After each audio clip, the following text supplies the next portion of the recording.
اگر آپ ان دو باتوں میں خود کو یقین کروانے میں کامیاب ہو گئے تو میں پورے وثوق سے کہتا ہوں کہ آپ کی زندگی سے ڈپریشن ختم ہو جائے گا، آپ کی زندگی یکسر بدل کے رہ جائے گی۔ پہلی بات تو یہ کہ جو چیز آپ کے نصیب میں نہیں، جو آپ کا مقدر نہیں، وہ آپ کے دو ہونٹوں کے مابین بھی ہو، ان کے درمیان بھی ہوگی تو آپ سے چھین لی جائے گی۔ اور جو چیز آپ کا مقدر ہے، جو آپ کی ہے، وہ دو پہاڑوں کے درمیان پوشیدہ بھی ہو تو اللہ اسے لا کر نکال کر آپ کی جھولی میں ڈال دے گا۔ یہ میرا وجدان ہے اور یقین کامل ہے۔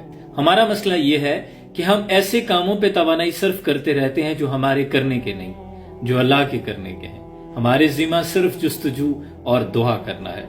لگے رہیں، جستجو کرتے رہیں، لیکن اپنے فیصلے اللہ کے سپرد کر کے دیکھیں، پھر دیکھیں وہ پھر آپ کے لیے مسبب الاسباب ناممکنات سے ممکنات کو نکالنے پہ قادر ہے۔ وہ جو آپ کے لیے مخرج بنانے پہ قدرت رکھتا ہے، وہ جو نرم شاخوں پر سوئے ہوئے ننھے پرندوں کو رات کو گرنے نہیں دیتا، وہ پھر آپ کو ان زمانے کی ٹھوکروں میں گرنے کے لیے کیسے چھوڑ سکتا ہے؟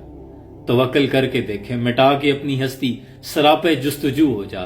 جو تو چاہے گا وہ ہوگا، جو وہ چاہے وہ تو ہو جا۔ سلام پہنچے۔